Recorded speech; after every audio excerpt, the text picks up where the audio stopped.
بسم اللہ الرحمن الرحیم۔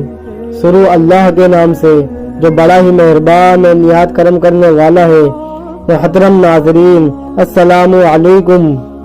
محترم ناظرین اکرام، حجاج بن یوسف کے نام سے آپ واقف ہوں گے۔ اس شخص کو عبد الملک نے مکہ، مدینہ اور طائف کا یمن کا نائب مقرر کیا تھا اور اپنے بھائی بشر کی موت کے بعد اسے عراق بھیج دیا، جہاں سے وہ کوفہ میں داخل ہوا۔ ان مکانات میں حجاج بن یوسف کا 20 سال عمل داخل رہا، اس لیے کوفہ میں بیٹھ کر زبردست فتوحات حاصل کی۔ اس کے دور میں اسلامک فتوحات سندھ اور ہند کے دوسرے علاقے تک پھیل گیا تھا، حتیٰ کہ مسلمان مجاہدین چین تک پہنچ گئے تھے۔ یہی وہ شخص ہے جس کے بارے میں کہا جاتا ہے جس نے قرآن شریف پر عرق لگوائے تھے۔ اللہ تعالیٰ نے اسے بڑی فصاحت اور حلاوت نوازا تھا اور یہ حافظ قرآن تھا، شراب خوری اور بدکاری سے بچتا تھا۔ یہ جہاد کا دھنی اور فتوحات کا حارث تھا۔ اس کی ساری خوبی پر ایک برائی نے پردہ ڈال دیا، اور وہ برائی بھی ایسی وہ تمام خوبیوں پر چھا جاتی ہے، وہ تمام عملوں کو ڈھانک دیتی ہے۔ اور وہ برائی بھی کیا تھی؟ وہ ظلم تھا۔ حجاج ان تمام خوبیوں کے علاوہ بہت بڑا ظالم تھا۔ اس نے اپنی زندگی میں ایک خوںخار پرندے کا روپ اختیار کر لیا۔ ایک طرف اس کے دور کے مجاہدین قریبہ بن مسلم، موسیٰ بن نذیر، محمد بن قاسم کفار کی گردنیں اڑا رہے تھے، اور دوسری طرف وہ خود اللہ کے بندوں اور علماء کے خون سے ہولی کھیل رہا تھا۔ امام ابن کثیر رحمت اللہ علیہ نے البتایہ النہایہ میں حسان بن حسان سے نقل کیا ہے، حجاج نے 1,20,000 لوگوں کو قتل کیا۔ اس کے جیل خانوں میں 80 ہزار ایک وقت میں رہتے تھے، جس میں سے 30,000 عورتیں بھی ہوتی تھیں۔ اس نے جو آخری قتل کیا ہے عظیم تابعی اور پاک صاف انسان حضرت سعید بن جبیر رضی اللہ تعالیٰ عنہ کا کیا ہے۔ انہیں قتل کرانے کے بعد حجاج دہشت سی سوار ہو گئی، وہ نفسیاتی مریض بن چکا تھا، اور جب وہ سوتا تھا حضرت سعید بن جبیر رضی اللہ تعالیٰ عنہ اس کا دامن پکڑ کر کہتے تھے، اے دشمن خدا، آخر تو نے مجھے کیوں قتل کیا ہے؟ میرا کیا ظلم تھا؟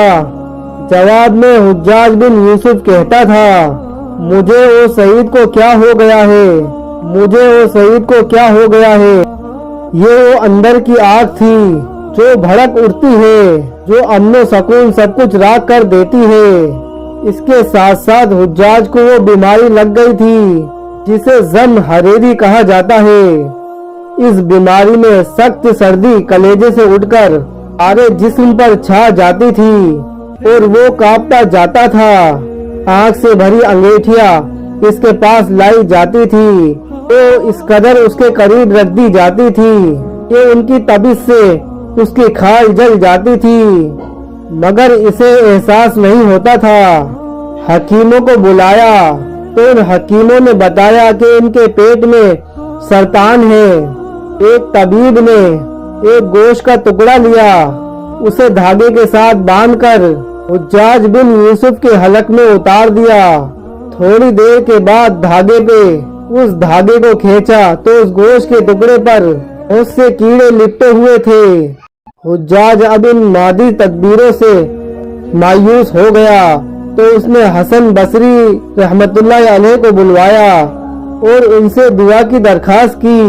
وہ آئے اور حجاج کی حالت دیکھ کر رو پڑے اور فرمانے لگے کہ میں نے تجھے منع کیا تھا کہ نیک بندوں کے ساتھ چھیڑ چھاڑ مت کرنا اور انہیں تنگ نہ کرنا اور ان پہ ظلم نہ کرنا، لیکن تو باز نہ آیا۔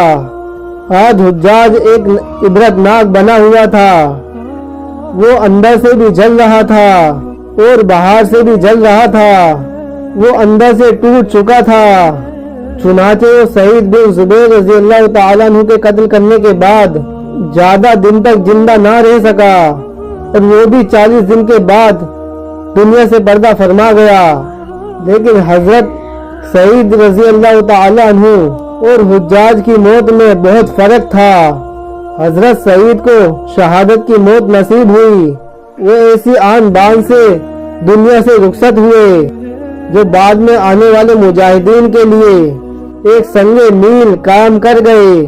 اور جب وہ دنیا سے رخصت ہوئے ان کا دل مطمئن تھا اور ان کے چہرے پر تبسم تھا، لیکن جب حجاج دنیا سے جا رہا تھا وہ اندر کی آگ میں جل رہا تھا اور چہرے پر ندامت کی ظلمت تھی، اسے ایک ایک ظلم اسے اپنا یاد آ رہا تھا۔ حضرت سعید کی شہادت پر تمام صلحاء اور امام سردہ تھے، لیکن حجاج کی موت پر اللہ کے بندوں نے اطمینان کا سانس لیا۔ حضرت ابراہیم اخیر رحمت اللہ علیہ نے حجاج کی موت کی خبر سنی تو خوشی سے رو پڑے۔